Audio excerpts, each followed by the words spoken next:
Solver gang എന്ന് കേട്ടിട്ടുണ്ടോ? ഇംഗ്ലീഷിൽ സോൾവ് എന്ന വാക്കിന് ഉത്തരം കാണുക അല്ലെങ്കിൽ പരിഹാരം കണ്ടെത്തുക എന്നൊക്കെയാണല്ലോ അർത്ഥം. അങ്ങനെ പരിഹാരം കണ്ടെത്തുന്ന ആളാണ് സോൾവർ. പ്രശ്നങ്ങളും ചോദ്യങ്ങളുമൊക്കെ പരിഹരിക്കുക എന്നത് നല്ലൊരു പരിപാടിയാണല്ലോ. പക്ഷേ കുറ്റവാളി സംഘം എന്നുകൂടി അർത്ഥം പറയാവുന്ന ഗ്യാങ്ങുമായി എങ്ങനെ ഈ സോൾവർ ചേർന്നു പോകും എന്ന സംശയം നമ്മൾക്ക് എല്ലാവർക്കും തോന്നുക സ്വാഭാവികം. സംശയിക്കേണ്ട, സോൾവർ ഗ്യാങ് എന്നത് ഒരു തട്ടിപ്പ് കൂട്ടമാണ്. ഉദ്യോഗാർത്ഥികളിൽ നിന്ന് പണം വാങ്ങി അവരെ മത്സര പരീക്ഷകളിൽ ജയിപ്പിക്കുവാൻ പല രീതിയിൽ പ്രവർത്തിക്കുന്ന ക്രിമിനൽ സംഘങ്ങളെയാണ് പുതിയ നിഘണ്ടുവിൽ സോൾവർ ഗ്യാങ് എന്ന് വിളിക്കുന്നത്. വൈവിധ്യമാർന്നതും അമ്പരപ്പിക്കുന്നതുമായ രീതികളിലാണ് സോൾവർ ഗ്യാങ്ങുകളുടെ പ്രവർത്തനം. സാധാ ആൾമാറാട്ടം മുതൽ ഹൈടെക് കോപ്പിയടി വരെ നടത്തിക്കൊടുക്കുന്ന സമ്പൂർണ്ണ പരീക്ഷ സഹായികളാണ് ഇക്കൂട്ടം. കഴിഞ്ഞ ദിവസം കണ്ണൂരിൽ ഇത്തരത്തിലൊരു സംഘത്തെ പിടികൂടിയ വാർത്ത പത്രങ്ങളിൽ വന്നിരുന്നു. PSC പരീക്ഷ എഴുതുവാൻ ഒരു ചങ്ങാതി കണ്ണൂരിലെ ഒരു സ്കൂളിലെത്തുന്നു. അദ്ദേഹത്തിന്റെ ഷർട്ടിൽ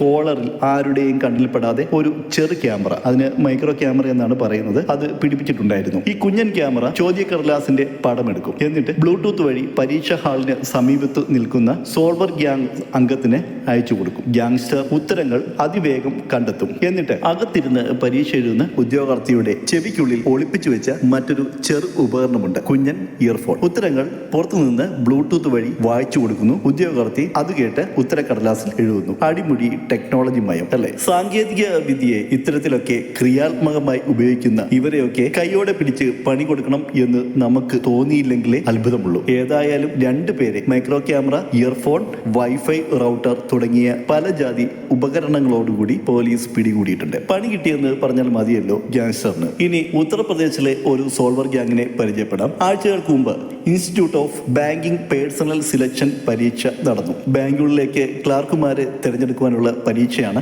അത്. ഇതിൽ യഥാർത്ഥ ഉദ്യോഗാർത്ഥികൾക്ക് പകരം ആൾമാറാട്ടം നടത്തി പരീക്ഷ എഴുതുവാൻ വന്ന 10 പേരെയാണ് പോലീസ് പിടികൂടിയത്. ഇത്തരം ആൾമാറാട്ടം പണ്ട് മുതലേ ഉണ്ടായിരുന്നു എന്നത് വേറൊരു കാര്യം. ലക്നൗ സംഘത്തിന്റെ കളി വേറെ ലെവലിലായിരുന്നു. അവരുടെ സാങ്കേതിക വിദ്യാപ്രയോഗം നമ്മളെ അത്ഭുതപ്പെടുത്തും. യഥാർത്ഥ ഉദ്യോഗാർത്ഥി പരീക്ഷയ്ക്ക് അപേക്ഷിക്കും. പക്ഷേ തന്റെ യഥാർത്ഥ ഫോട്ടോയ്ക്ക് പകരം നിർമ്മിത ബുദ്ധി അഥവാ AI ഉപയോഗിച്ച് തയ്യാറാക്കിയ ചിത്രമായിരിക്കും അപേക്ഷ ഫോമിൽ ചേർക്കുക. ഈ ഫോട്ടോയിലാണ് കളി നടക്കുക. യഥാർത്ഥ ആളുടെ പടവും അയാൾക്ക് പകരം പരീക്ഷ എഴുതുവാൻ പോകുന്ന സോൾവർ ഗ്യാങ്ങിലെ അംഗത്തിന്റെ പടവും AI ആപ്പിൽ ഇട്ടുകൊടുക്കും. എന്നിട്ട് രണ്ടും ചേർത്ത് ഒരു പുതിയ ഫോട്ടോ തയ്യാറാക്കുവാൻ പറയും. അങ്ങനെ AI തയ്യാറാക്കുന്ന ഫോട്ടോയാവും അപേക്ഷാ ഫോമിൽ ചേർക്കുക. ഈ ഫോട്ടോയ്ക്ക് ഒറിജിനൽ ആളുടെയും പകരം പോകുന്ന വ്യാജന്റെയും മുഖവുമായി പൊതുവെ സാമ്യമുണ്ടാവും. രണ്ടുപേരുടെയും പല പ്രത്യേകതകൾ അഥവാ ഫീച്ചേഴ്സ് ചേർന്നതാകും പുതിയ AI പടം. ഒറ്റനോട്ടത്തിൽ ഫോട്ടോ 2 പേരിൽ ആരുടേതാണെന്നും തോന്നാം. അപേക്ഷാ ഫോമിലെ ഈ പടമായിരിക്കും